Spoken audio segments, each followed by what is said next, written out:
Салют, друзья! С вами Армен, это гид гитарного звука, и в этом эпизоде вас ожидает умопомрачительный обзор педали Fuzz от компании Silktone. Поехали!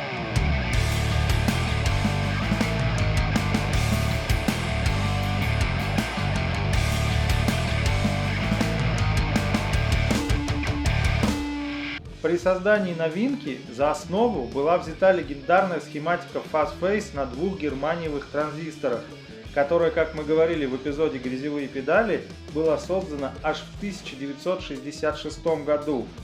И сегодня, помимо крупных производителей педалей, которые предлагают свою вариацию классики, есть несколько маленьких бутиковых компаний, которые специализируются именно на создании копий Fuzz Face, максимально приближенных к оригиналу.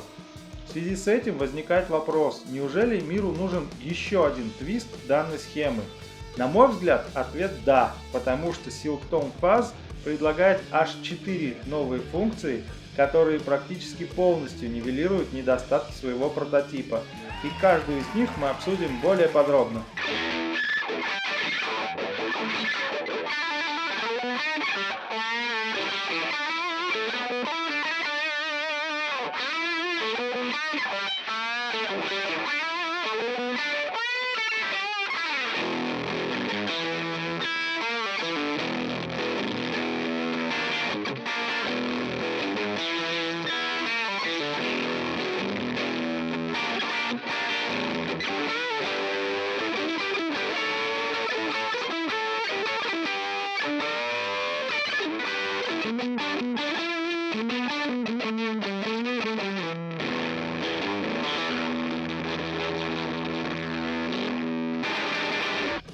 Все любители звучания германиевых транзисторов сталкиваются с проблемой их чувствительности к окружающей температуре.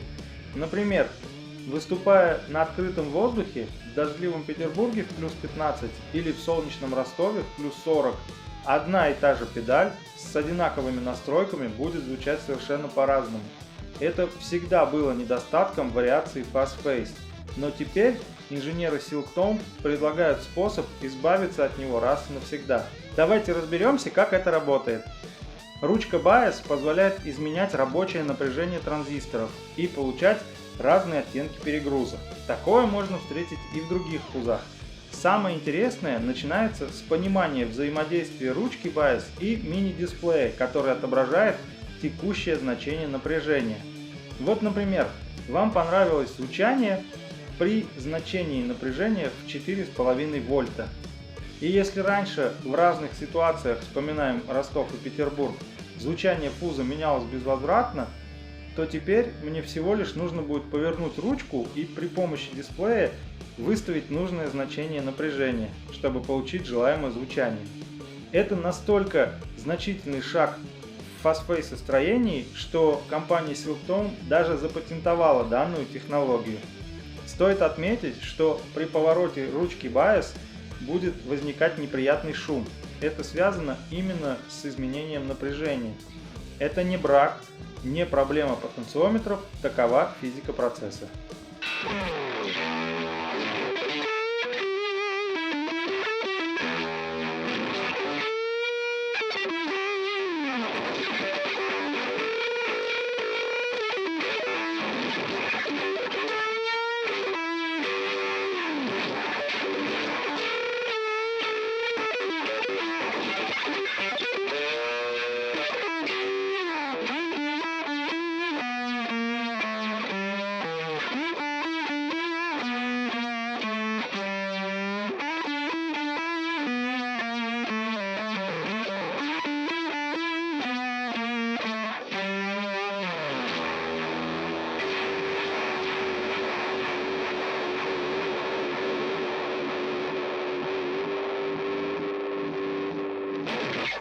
Второй неприятной особенностью схем на германиевых транзисторах всегда было низкое входное сопротивление.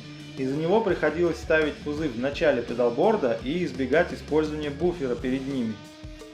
Мы говорили об этом в выпуске об утилитах гитарного сигнала. Вышеперечисленное всегда доставляло массу хлопот при планировании педалборда. Однако инженеры из Silktone нашли способ решить и эту проблему, установив в начале цепи так называемый симулятор звукоснимателя. Он позволяет расположить педаль в любом участке цепи эффектов до или после буфера. При этом схема будет работать так, будто кабель от гитары подключен в фуз напрямую. Другой интересной функцией, основанной на симуляторе звукоснимателя, является регулятор клинап. Сперва можно подумать, что он просто подмешивает чистый звук, но все немного сложнее и интересней. Клинап позволяет сымитировать понижение громкости на гитаре, что приводит к изменению характера перегруза. Таким образом, вместо эффекта фуза мы можем получить овердрайв или даже буст с абсолютно уникальным звучанием.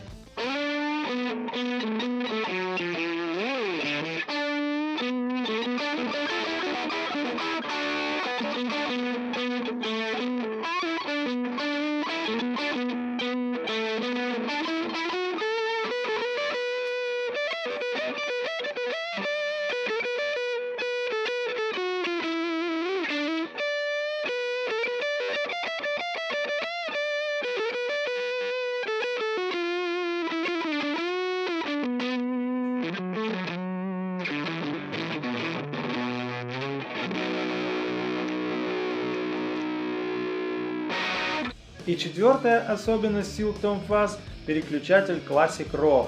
В режиме Classic в схеме перед транзисторами применяется фильтрация низких частот, а в режиме RAW сигнал подается целиком и повышается рабочее напряжение второго транзистора, что помимо изменения тембральной окраски приводит к увеличению хедрума и открывает массу возможностей получения новых оттенков перегруза путем прогрева фуза любимыми бустами и овердрайвами.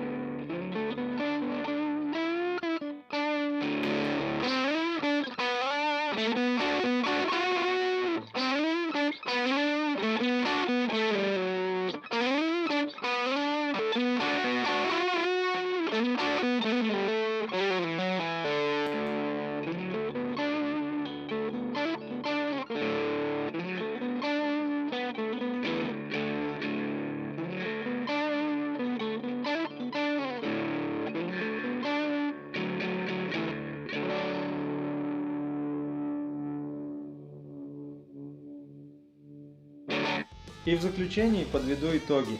Лично мне Silk-Tone Fuzz очень понравился. Как фанат Джимми Хендрикса, я всегда с особенным трепетом относился к фузам и, перепробовав огромное количество разных вариантов, для себя выделял всего две модели. Однако, благодаря своим особенностям и улучшениям, новинка уверенно затмила моих фаворитов. А если Silk-Tone Fuzz понравился и вам, обязательно загляните в DMTR Pedal Shop и послушайте его вживую. Выражаю благодарность ребятам за предоставление педали для обзора. Ссылку на страницу с подробным описанием и возможностью заказать новинку можно найти под видео. А на сегодня на этом все. Если у вас возникли вопросы, не стесняйтесь задавать их в комментариях, буду рад ответить. Спасибо всем, кто досмотрел ролик до конца, и до новых встреч в кривом эфире. Пока!